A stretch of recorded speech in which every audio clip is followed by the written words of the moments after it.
At dawn on August 10, 1792, the royal family awoke in the Tuileries Palace to the echo of warning bells across Paris. Outside, crowds of National Guardsmen, fédérés, and armed citizens gathered to storm the palace. For Marie Antoinette, this was the final unraveling of her royal identity. 3 years earlier, she had ruled as Queen of France, wrapped in splendor and gold. Now she waited behind barricaded doors, listening to the mob gather outside. The Tuileries had become a gilded prison since their failed escape to Varennes. That flight destroyed the last thread of trust between the crown and the revolution.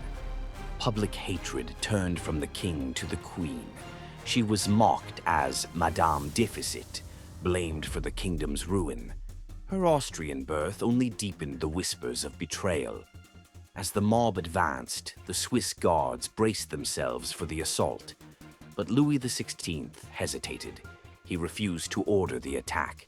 Instead, he led his family through the gardens toward the Legislative Assembly. Behind them, the Tuileries fell. Hundreds perished in the violence that followed. By nightfall, the monarchy was no more. The royal family was taken to the Temple, a medieval fortress turned prison. Marie Antoinette's transformation from queen to captive was complete. No longer addressed as Your Majesty, she was now simply Widow Capet.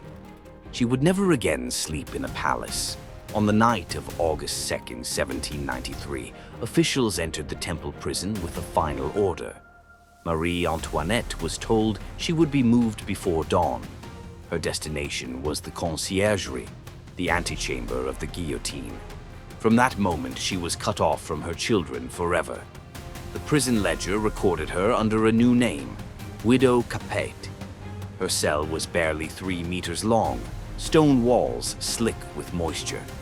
Eyewitnesses described the air as damp, the straw alive with rats.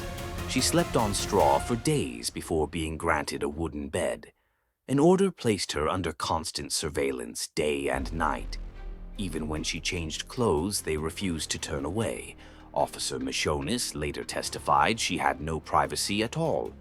A prison doctor noted her exhaustion, bleeding, and weight loss. By late September, her hair had turned completely white. She tried to smuggle a final letter to her sister-in-law. The letter was intercepted and never delivered.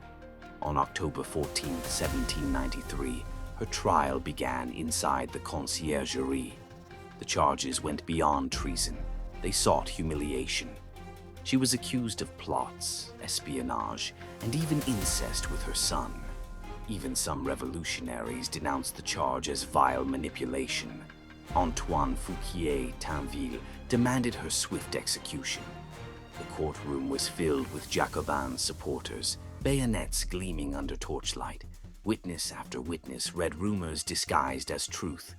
When accused of conspiring with foreign powers, she denied everything. Then came the most shameful charge, incest with her own son. Her answer silenced the hall. I appeal to all mothers.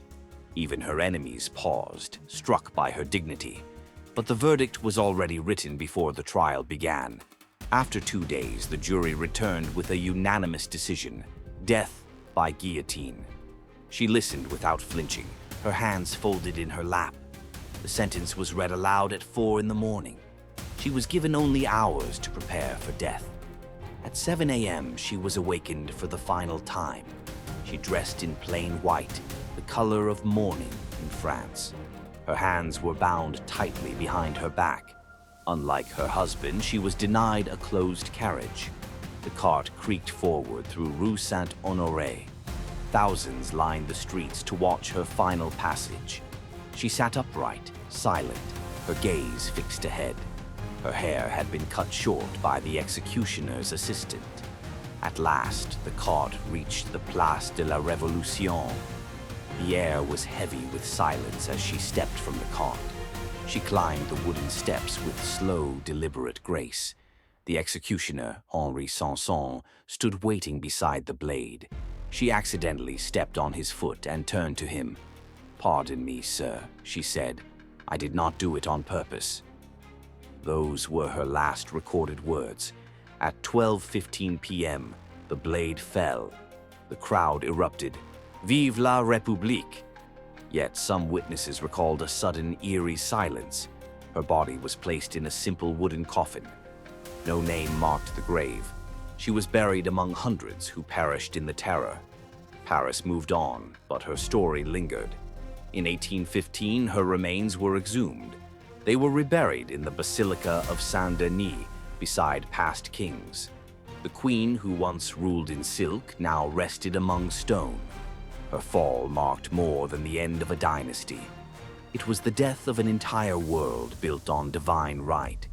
Her trial showed how revolution can devour its own symbols. Justice or vengeance? History still debates the difference. Some saw her death as the people's triumph. Others saw it as a warning, the price of unchecked rage. Her story endures, a mirror of human power and downfall. In the end, she was more woman than queen. Her courage in silence became her final crown. Generations later, her name still divides historians. Was she the villain they imagined, or the victim of an age? Her letters, once hidden, revealed a woman desperate to protect her family. And in her final message, she spoke of forgiveness. "I forgive all my enemies. I die in the hope that my death will unite my children." Those words closed the chapter of a century. The revolution had consumed its queen, but not her memory. Her image would later return, painted, filmed, debated. Each generation remakes her story in its own image. But behind the legend stood a mother, a wife, and a human being. The tragedy reminds us how power isolates even the beloved. From Versailles to the scaffold, her journey was one of grace under fire. And though centuries have passed, her name still whispers through Paris.